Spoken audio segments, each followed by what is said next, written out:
Western countries are rushing heavy weaponry to Ukraine as the war enters what promises to be a deadly and potentially protracted new phase. Those deliveries are coming amid increasingly desperate pleas from Ukrainian battlefield commanders as they endure withering Russian artillery and rocket fire that could last weeks or months. Over the past 2 weeks, the Biden administration began shipping out $1.2 billion worth of howitzers, around 200,000 artillery rounds, armored vehicles, counter-battery radars, and experimental new armed drones capable of flying into targets. The deliveries are a significant advance from the small arms and Javelin anti-tank armor shipments that dominated the first 8 weeks of fighting, and which helped stave off Russian thrusts toward the capital of Kiev in the early days of the invasion. On Friday, France and Canada unveiled new plans to send long-range artillery systems for the first time, and the UK is looking to backfill heavy armor to Poland as Warsaw contemplates sending Polish tanks to Ukraine. On Sunday, during a surprise trip to Kiev by Secretary of State Anthony Blinken and Defense Secretary Lloyd Austin, the U.S. announced more than $300 million in foreign military financing to allow Ukraine to purchase more sophisticated weapons, along with an additional $165 million for ammunition. The rapid shift in aid reflects the recognition that the new fight will likely be dominated by artillery barrages and tank battles as infantry units square off over the flat fields of eastern Ukraine. But getting these new weapons to the front quickly will prove critical in the coming days. As the war changes its character, a wave of Russian steel has been taking aim at Ukrainian units holding the line north of the besieged city of Mariupol, where a few hundred troops continue to make a last desperate stand on the grounds of the Azovstal steel plant. 80 miles north of the city, First Lieutenant Ivan Skuritovsky, serving in the 25th Airborne Brigade, said that help needs to come immediately. The situation is very bad. Russian forces are using scorched earth tactics, the 31-year-old married father of 2 said via text. They simply destroy everything with artillery, shelling day and night, he said via text.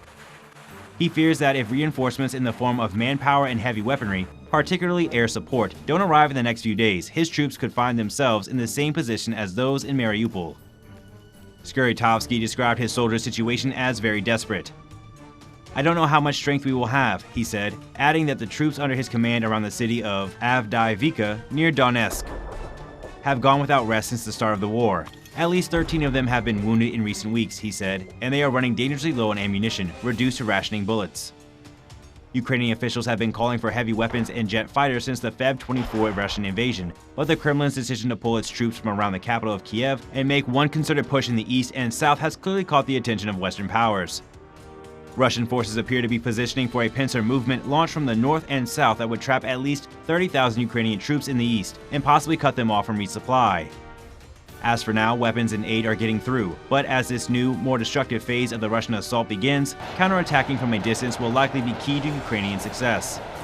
Artillery has been a critical piece in the Ukrainian resistance thus far in the war, and volunteer units have effectively used commercial and homemade drones to spot Russian positions and walk in accurate artillery strikes on armored columns. Along with the howitzers and armored vehicles, the U.S. is also sending a new capability. The new package includes 121 Phoenix Ghost drones that can fly for 6 hours, including at night, spotting Russian positions before being flown into a target, where an embedded warhead will detonate. The drones have only been developed and built over the past several months, and the Ukrainian troops about to fly them will be the first ever to put them to use on the battlefield. Loitering munitions can be a significant advantage though, and the Ukrainians have proven themselves to be pretty adaptable and creative. They could make a real difference. Rob Lee, a military analyst and a senior fellow in the Foreign Policy Research Institute's Eurasia program. France announced it was supplying several Caesar self-propelled howitzers to Ukraine, and it's now training 40 Ukrainian soldiers in France on how to use the powerful guns mounted on the back of a 6-wheel truck.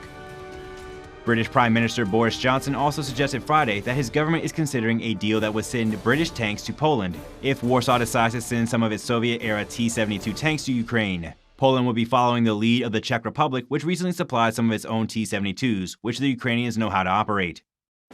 The Kremlin has repeatedly threatened to hit the convoys of trucks coming across the Polish border full of weapons, which now includes, or are about to include, much larger cargo loads, including cannons, large armored vehicles, and spare parts for Ukrainian MiG fighter planes.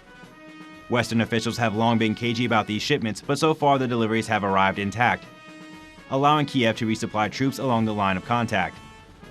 A senior U.S. Defense Department official estimated this week that the Ukrainians have more tanks in Ukraine than the Russians do, given the huge losses Russian armor have taken as a result of Ukrainian artillery and shoulder-fired anti-armor attacks. 2 weeks ago, Ukrainian forces armed with anti-tank American Javelin missiles and British in-laws surprised the world when they forced a Russian retreat in the battle for Kiev. But if the Ukrainians had the upper hand in fights that unfolded in densely populated suburbs of the capital, the Russian army, with its deep supply of heavy guns that can be fired at a distance and self-propelled artillery that can move easily and more freely over wide open fields, has an early advantage in the eastern steppe. The Donbas region presents a dilemma, however. While open in many places, it is also heavily populated, meaning the Russians will still have to fight through urban terrain akin to that in the north, where Ukrainian forces drove them back with heavy losses. I expect Russia will have some success, but it will probably be slow and costly. As long as Ukraine doesn't allow a large chunk of its troops to be encircled, I don't think Russia can achieve any kind of strategic gains, Lee said.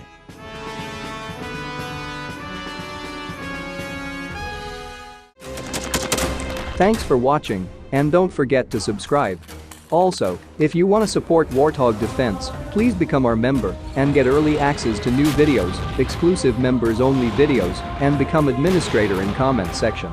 The membership link is in the description. Rescues every day. We had a guy last week at 6 rescues in 6 days. You know, he's doing the job every day.